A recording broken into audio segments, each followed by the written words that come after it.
The Bleeding Man, written by Ricardo Laventure, brought to you by The Black Sweater People, a Coughing Genius media production. When a man step outside, he is in competition and tries to be on alert and prepares for the unpredictable. When a bleeding man step outside, he is on alert, he is in fear, he feels like prey out in the open, and he is not only traumatized currently, but also by his past and future. Everything is unpredictable. He doesn't have the luxury of being relaxed. If he relaxes in work, he is lazy. If he relaxes in life, he is a failure. If he relaxes in relationships, he is no good. If he relaxes in parenthood, he is a deadbeat.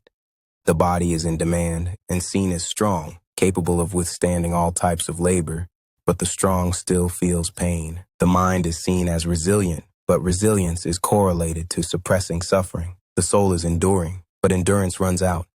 The bleeding man is highly in demand, but easily discarded. This is a wound that runs deep, a wound that never stops bleeding, because it is not a feeling, but a forced reality, forced to smile while in pain, forced to smile while feeling unaccepted, forced to smile while deeply wounded, forced to maintain composure, forced to feel incapable and unqualified, unwanted, forced to give everything every day, and still, it is seen as not enough.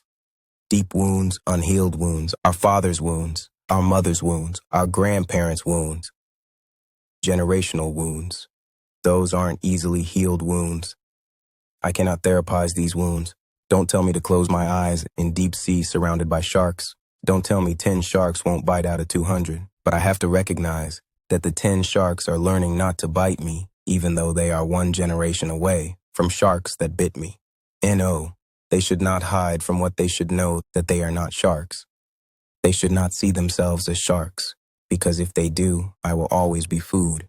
It only takes a cut from the reality they had of me for me to become food. I think I understand that animated movie now.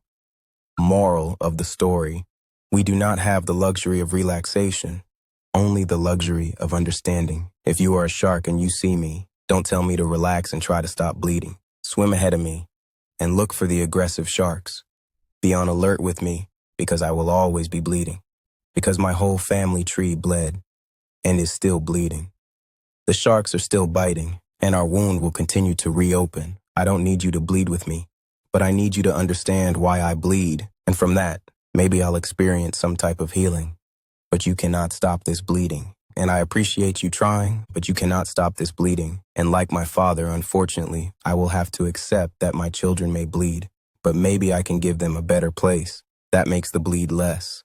And we are back to the demand of a bleeding man, the unending task, generational task, of stopping the unhealed wound, the constant bleeding, the constant striving, the constant working, the constant problem solving, the constant learning, the constant teaching, the constant demand, the constant draining, the constant. Be better. Be greater. Give everything to everything until there is nothing.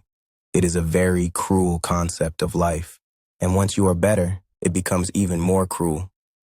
Because now it is a game of, oh, you think you are better than the rest. And you are reminded, you've been given a luxury. That can be taken, not yours. Nothing is yours. Nothing can truly be yours, because you are still under a system that hates you. How suffocating.